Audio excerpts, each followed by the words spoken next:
Selamat pagi, siang, sore, atau malam. Perkenalkan sebelumnya nama saya Farifki Putra Diandra, NIM 182211060. Izinkan saya pada kali ini untuk mempresentasikan rancangan arsitektur enterprise yang telah saya susun untuk rekamin kolaboratif mentorship platform. Kita masuk ke topik pertama, ada bisnis arsitektur. Pada bisnis arsitektur, mungkin diawali dengan deskripsi bisnis di mana rekaman ini merupakan sebuah platform untuk kamu yang ingin belajar atau menyediakan pembelajaran, platform untuk berkoneksi dan membangun karir di era digital. Visinya adalah untuk membangun pendidikan inklusif di Indonesia dan berdampak untuk mereka yang ingin memulai karir di bidang IT. Lalu sebenarnya apa sih pengumuman yang ingin saya lakukan? Di sini saya ingin mewujudkan suatu layanan mentoring session untuk beberapa karir IT seperti PM, UI UX, software engineering, dan data science. Lalu selanjutnya untuk membangun pengembangan ini, saya juga telah memetakan beberapa stakeholder penting yang akan terlibat dalam pembangunan mentoring session. Pertama ada marketing, tech development, kurikulum tim, HR, CFO, CTO, CEO, CPO, dan sebagainya. Di sini saya jabarkan lebih lanjut tentang semua stakeholdernya. Lalu berikut ada value stream dari rekaman akademi untuk program mentoring sessionnya. Pertama diawali dengan perancangan kurikulum. Lalu ada pengecekan kualitas kurikulum, pelatihan mentor, pelaksanaan mentoring session, penanganan layanan dan keluhan, dan diakhiri oleh inovasi dan evaluasi program yang harapannya dapat membuat seluruh value stream ini dapat berjalan lebih baik lagi ke depannya. Dan dari berbagai stage ini terdapat satu stage yang paling penting yaitu tentang pelaksanaan mentoring session yang akan memberikan value item paling penting dari program ini. Nah, berikut adalah value stream dalam lebih detailnya lagi. Seperti yang telah saya sebutkan sebelumnya, terdapat value stream stage paling penting yaitu pelaksanaan mentoring session. Di sini value item yang akan dihasilkan adalah mentoring berjalan sesuai dengan tujuan yang telah ditetapkan dan memuaskan para peserta.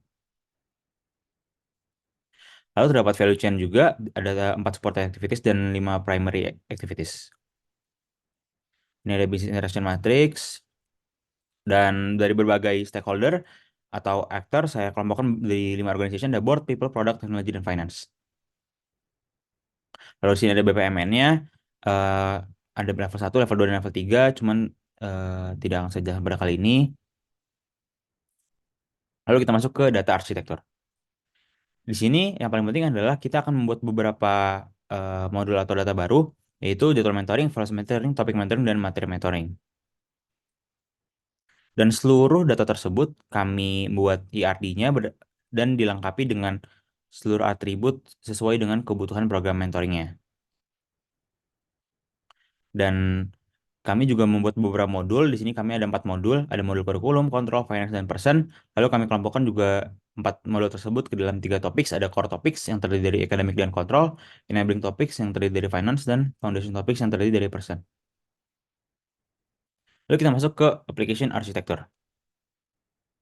Nah, intinya adalah di sini saya sendiri membuat aplikasi portofolio katalog yang akan mengidentifikasi dan mengelola daftar aplikasi yang terdapat dalam perusahaan. Saya ambil contoh, di sini yang paling utama adalah kami akan menggunakan website rekaman mentorship sendiri. Lalu ada LinkedIn, Figma, Google Docs, Google Sheets, Zoom Meeting, VS Code, Git, Gmail, Tableau, dan sebagainya. Yang seluruh aplikasi ini memiliki pengelola dan input data, output data yang sesuai dengan kebutuhan program mentoring session-nya. Lalu setelah itu, kami juga memetakan aplikasi-aplikasi tersebut sesuai dengan proses bisnisnya. Nah, hal inilah menjadi hal yang paling penting karena seharusnya semua aplikasi ini terpakai di setiap bisnis proses agar hasilnya efektif dan efisien. Nah, ini berikut adalah rinciannya pada setiap bisnis prosesnya. Nah, lalu kami juga telah menyusun struktur aplikasi dan struktur organisasinya. Jadi, kami memetakan setiap aktor ini akan menggunakan aplikasi apa saja. Saya ambil contoh, misalkan untuk CEO sendiri akan berhubungan dengan aplikasi Gmail, Gdoc, Zoom, Google Sheets, Trello, dan Slack. Sementara untuk development team, tech development pasti akan menggunakan VS Code, Git, Trello, Slack, website, dan Figma. Nah, setelah itu kami juga telah membuat relasi antar aplikasi, di mana seluruh aplikasinya ini mostly hampir berhubungan dan memiliki keterhubungannya masing-masing. Ada yang aggregation dan composition. Nah, lalu kita lanjut dengan teknologi arsitektur. Di sini kami membuat teknologi portfolio katalog. Ini merupakan teknologi yang akan digunakan oleh para aktornya nanti. Ada smartphone, laptop, router, website, cloud-based tools, web development kit, multimedia editor, mentorship, communication software, social media platform, dan sebagainya. Ini juga telah disesuaikan dengan seluruh bisnis proses agar dapat digunakan secara optimal. Di sini teknologi juga akan berhubungan dengan aplikasinya. Oleh karena itu, kami membuat hardware fisikal, hardware logical, software logical, dan software fisikalnya agar semuanya memiliki standar yang terukur. Nah, kami juga telah membuat environment and location diagram. Di sini kami mengidentifikasi teknologi digunakan di lokasi mana saja. Kami membagi menjadi tiga, ada office, development, dan production. Di sini saya ambil contoh untuk Office sendiri itu cukup banyak menggunakan berbagai tools seperti smartphone laptop router, cloud-based tools, communication software, analytic tools. Lalu di development pasti akan menggunakan web dev kit dan multimedia editor. Lalu di production sendiri ada mentorship system dan social media platform. Nah, ini untuk lokasinya karena seluruh asetnya berada di Jakarta, seluruh teknologi akan diletakkan di Jakarta juga. Lalu ini ada platform decomposition diagram, di mana ini menggambarkan platform teknologi untuk mendukung operasi arsitektur sistem informasinya. Di bagian MIDI 2 ada hardware dan software, ada hardware decomposition dan software decompositionnya.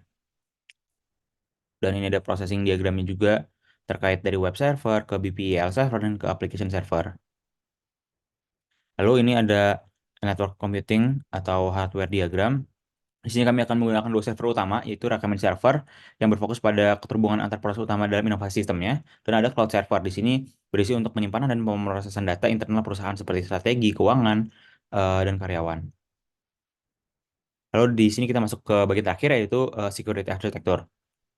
Di sini kami membuat beberapa kebijakan atau regulasi yang akan digunakan seperti ada Undang-Undang Nomor 11, ada NIST Cyber Security Framework, dan kebijakan kawan informasi dari kami sendiri. Lalu terdapat juga tabel penerapan keamanan seperti apa. Di sini kami menggunakan evaluasi keamanan data pengguna sebagai pemantauan keamanan, yaitu kami sesuaikan dengan UU Nomor 27 Tahun 2022. Dan seperti ada juga monitoring dan controlling itu untuk manajemen keamanannya, manajemen keamanannya. Lalu ada tabel kelayakan keamanan di sini. Tabel kelayakan yang masuk adalah terhadap perencanaan arsitektur keamanan enterprise-nya, ada kelayakan aplikasi umum, keamanan data, penetrasi jaringan, penetrasi aplikasi. Lalu kami juga membuat disaster recovery plan. Lalu setelah membuat seluruh eh, arsitektur keamanannya, kami memetakan menjadi sebuah diagram dan kami melihat tentang apa yang perlu ditambahkan dan apa yang sudah didukung dari aspek-aspek tersebut. Ini merupakan detailnya, ada data informasi, ada database atau jaringan keamanan pengaturan dan manajemen risiko keamanan informasi. Mungkin sekian presentasi dari saya. Wassalamualaikum warahmatullahi wabarakatuh.